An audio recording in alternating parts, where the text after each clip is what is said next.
All right, I'm going to show you how to get started with Pragma, which is a web platform for building smart contracts on Ethereum, and it just brings all of the tools into one place and makes it super easy. So if you want to get started with Ethereum, this is a good, just simple way to get started. So start by making an account. Just type in an email and password here. Probably won't use this account again, but make a secure password. Okay, so once you have an account, you can just jump right into the editor and get started. And the cool thing about this is you can actually just write smart contracts right from in your browser and deploy them right here. So you don't have to go download any tools or anything. Just makes it super simple. So we start off with a really easy smart contract here. This is just a basic token contract example. So you can go look for like other Solidity examples or Solidity tutorials elsewhere online, but there's one started kind of in here for you, and we'll just use this one for now. We won't get into like actual Solidity, but it's not that hard to at least build something simple.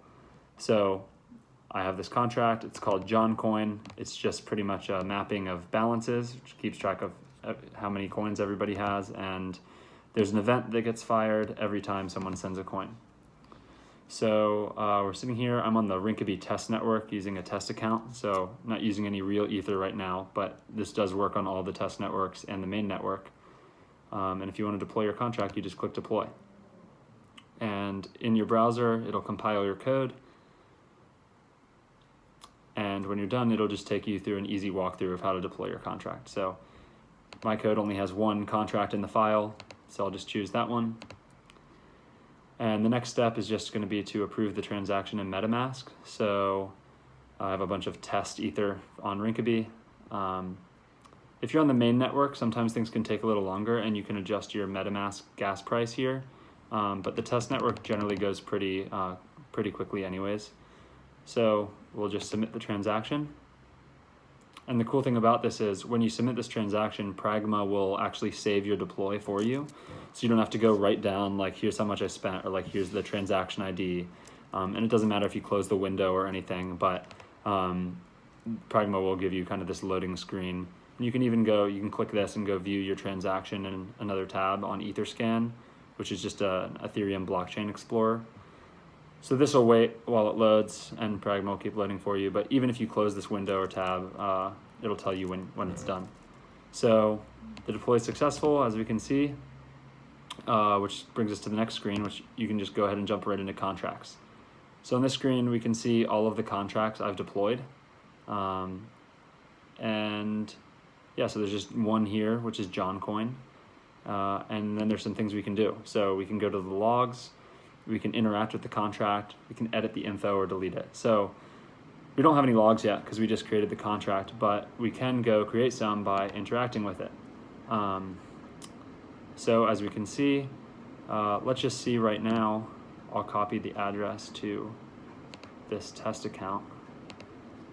If we look at my balance, I guess there's two sections here. There's getters where you read information from the smart contract, and setters where you can actually write data to the smart contract's status on the blockchain. So you can go to balances and put in my own address. Right now I have 0 coins, but then we'll go, move this out of the way. We'll go mint some coins. So I'll put in my own address and let's mint 50 coins. And then when we click submit here, we'll be asked to confirm this once again, and we'll submit it. And this should, per the code that we deployed earlier, create 50 coins in my own address. Again, we get the Etherscan link to tell us what the status of the transaction is. This will take about a minute on Rinkeby, and this, the transaction times on Ethereum will always vary based on the time of day and the network traffic and your own gas price that you set.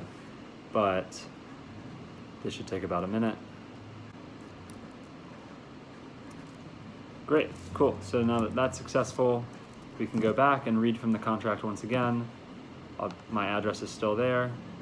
So I'll submit, and now we can see that I have 50 coins. So what's the next thing I want to do? Maybe we can test out the next set of features by sending some tokens. So as a test, I'll just send tokens to myself, and I'll just send one. And when I do this, we'll just get asked to confirm once again. And this time, instead of just sitting here and waiting to check the balance when it finishes, we'll go ahead and test the event logging tool. So if I submit this transaction, this will get fired off. And then what we can do is we can jump over to the logging tab.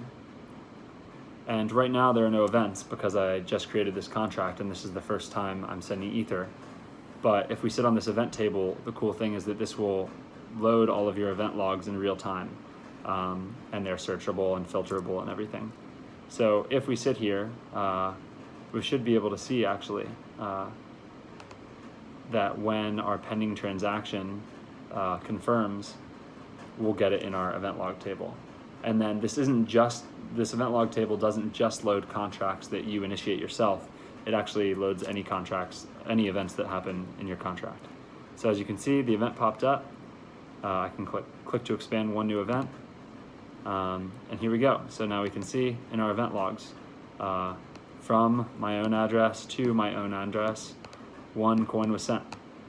So that's pretty cool. So you can actually go all the way from deploying a contract to interacting with your contract to eventually jumping into your event logs and seeing what's going on with your contract. And then this is really great for new developers because you can get started right away, but it's also pretty cool for debugging and the development process, since you can just really quickly write your code, change it, start using it over here, start seeing what's going on in your logs, maybe do some debugging, and then as necessary, you can update your code, redeploy, and go through that whole process. So hopefully that's helpful and you can make something cool.